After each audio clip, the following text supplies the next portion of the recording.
Guerras, dolor, sufrimiento. ¿Dónde está Dios?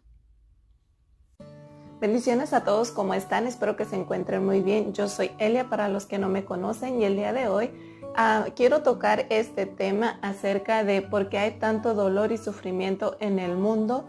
Si es que a través de este tema quiero que alcancemos a comprender que Dios no es el autor del sufrimiento, que Dios no nos creó para sufrir.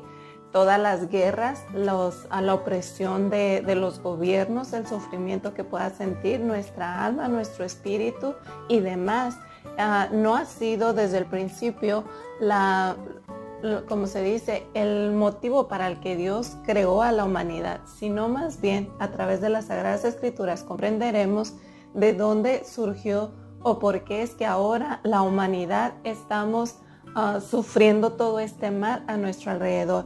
Y quiero comenzar leyendo Génesis 1:31 que dice: y vio Dios todo lo que había hecho, y he aquí que era bueno en gran manera.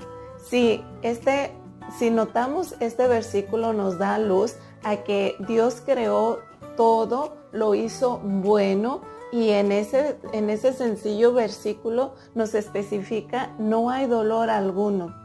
Si tú consideras algo bueno y yo considero algo bueno cuando no hay sufrimiento, ¿verdad? En él.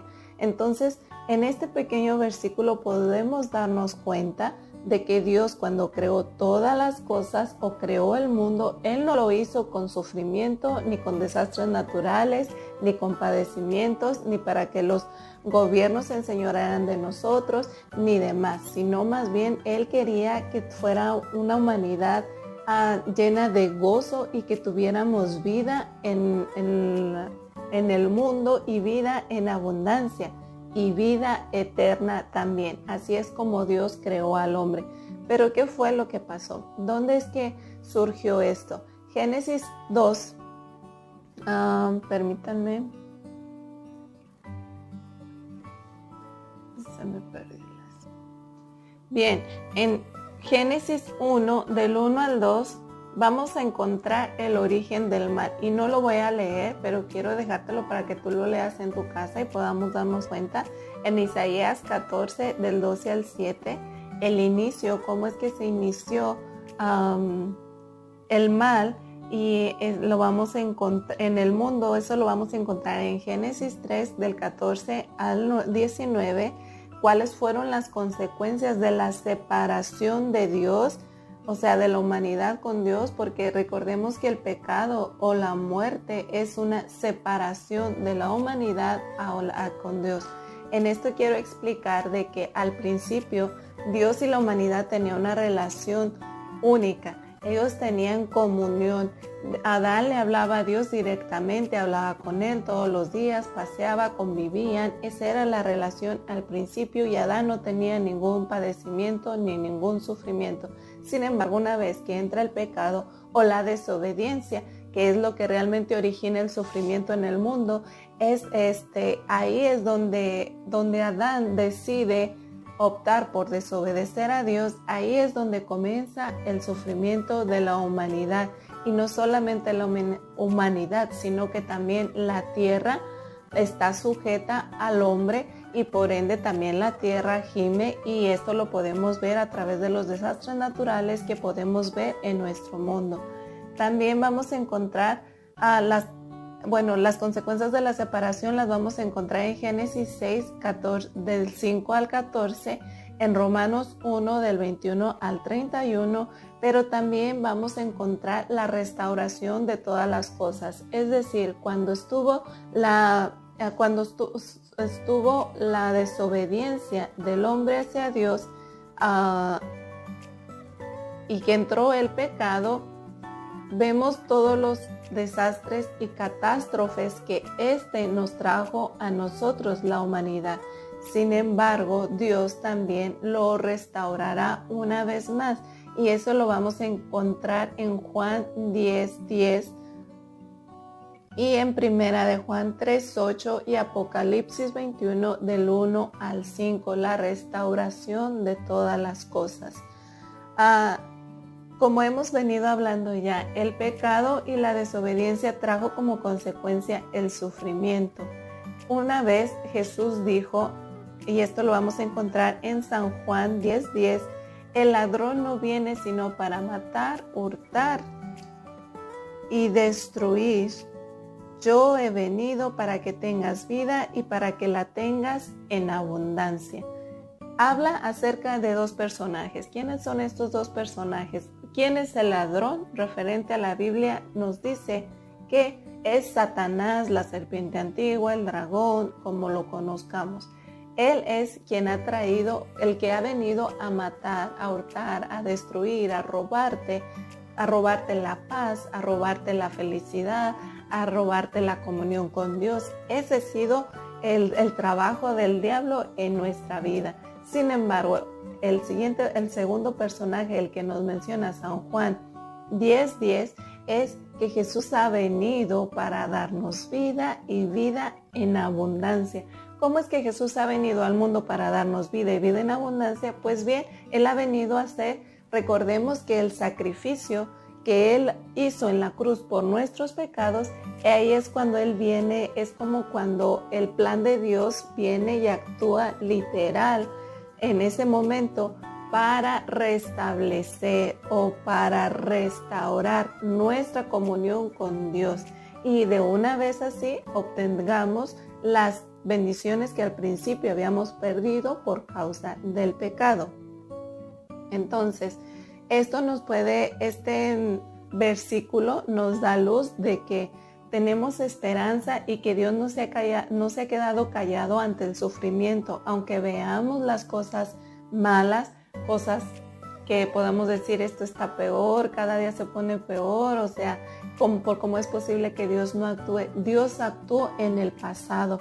Entonces, Él dijo en Génesis 3:15, nos dio una profecía de lo que vendría a ser Jesucristo sobre el pecado. Y también en Segunda de Pedro, 3:9 dice, el Señor no retarda su promesa. ¿Cuál promesa? En Isaías 53, del 4 al 5, vamos a estar leyendo, y creo que muchos ya lo hemos leído y estamos relacionados con él. Dice, ciertamente llevó él nuestras enfermedades y sufrió nuestros dolores. El profeta Isaías estaba hablando acerca de la profecía del sacrificio en la cruz de nuestro Señor Jesucristo. Dice, mas el herido fue por nuestras rebeliones, molido por nuestros pecados, el castigo de nuestra paz fue sobre de él y por su llaga fuimos nosotros curados. Entonces, ya vimos que esa profecía se cumplió hace 2000 años atrás. Jesús vino a la tierra literal en forma de hombre y Él presentó su sacrificio, lo que todos conocemos como la crucifixión de Cristo, lo que casi todo el mundo conmemoramos para Pascua, y ya vimos que se cumplió eso. Pero en 2 de Pedro 3:9 dice, el Señor no retarda su promesa según algunos tienen por tardanza, sino que siendo paciente para con nosotros, no queriendo que ninguno perezca, sino que todos procedamos al arrepentimiento. Arrepentimiento de que todos hemos pecado, por eso todos sufrimos las consecuencias del pecado. Todos hemos pecado, todos nos desviamos de los mandamientos de Dios, pero Él envió este sacrificio para que a través de ese sacrificio todos podamos volver a esa comunión con Dios otra vez, a volver a renovar nuestra relación con Dios y podamos ser participantes de todas las promesas que Dios tiene en su palabra. Ahora bien, en 2 Corintios 4:17 dice así, por esta leve tribulación momentánea produce en nosotros una cada vez más excelente, eterno peso de gloria. Amado hermano, amado amigo que nos estás escuchando, el sufrimiento que ahora estamos pasando, aunque no sea fácil, esto produce en nosotros un más eterno peso de gloria, dice la palabra del Señor.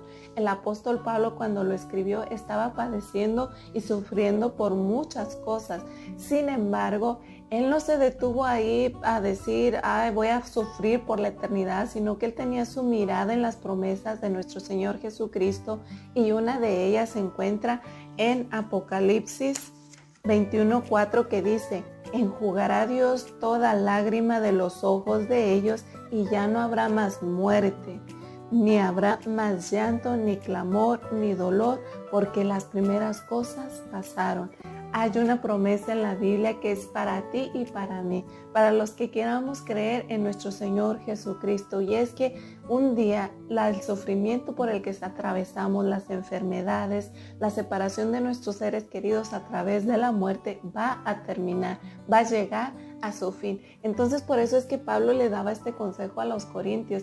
Por lo que estamos pasando, amados hermanos, por este sufrimiento, estas tribulaciones, por todo lo que estamos pasando ahorita, va a producir en nosotros un más eterno peso de gloria, porque Él está esperando esa promesa que acabamos de leer en Apocalipsis 21:4. Así que, amado oyente, el sufrimiento no fue creado por Dios. Dios creó al principio todo bueno para ti y para mí, para poderlo disfrutar. Efectivamente vino el diablo y engañó a la mujer, la hizo caer, pero también ella y Adán tomaron la decisión de desobedecer a Dios. Por eso es que entró el pecado al mundo y por ende el sufrimiento a toda la humanidad. Pero Dios no se ha quedado callado. Él actuó inmediatamente, proveyó un sacrificio que hace 2000 años lo vimos el cumplimiento, y ese sacrificio tiene promesa para el futuro también, y es que todo el sufrimiento se terminará en el futuro. Esa es nuestra esperanza. Así que te digo, Dios te va a fortalecer en medio de la circunstancia por la que estés atravesando, en medio del sufrimiento. Él también nos fortalece, nos ayuda a seguir adelante, y las cosas que estamos pasando, como dice Romanos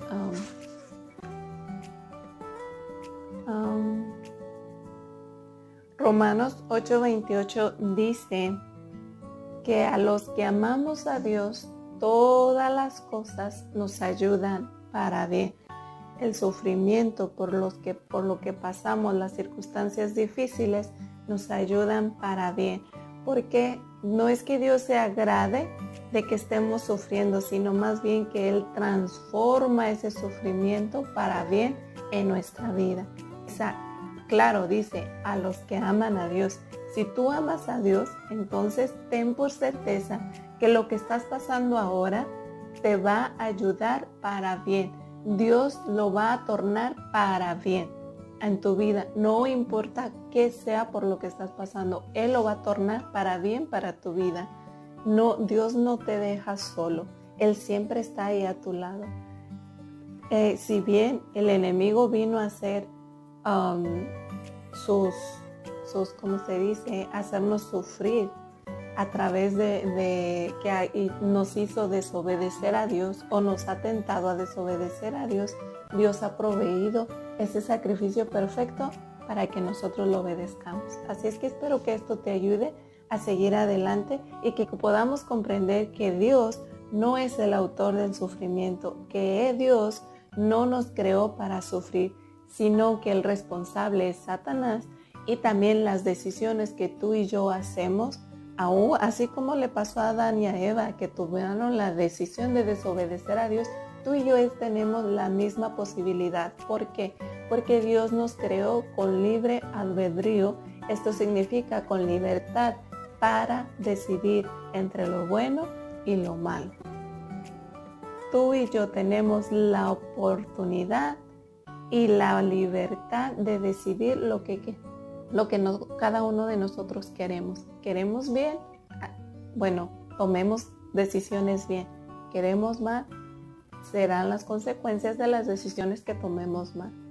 Pero, sin más, con esto me despido. Quiero decirte que aún Dios en el sufrimiento sigue obrando, que Él no está callado, que Él actuó desde el principio y se va cumpliendo ciertamente esa palabra que Él ha dicho.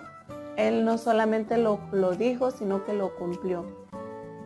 lo vimos en el sacrificio, entonces que eso también nos ayude a nosotros en esperar a que veamos en ese futuro en lo que dice en Apocalipsis 21:4, que Él enjugará tus lágrimas, las mías. No habrá más muerte ni de tus familiares ni de los míos cuando se cumpla el fin. El fin del sufrimiento llegará pronto. Jesús te ama.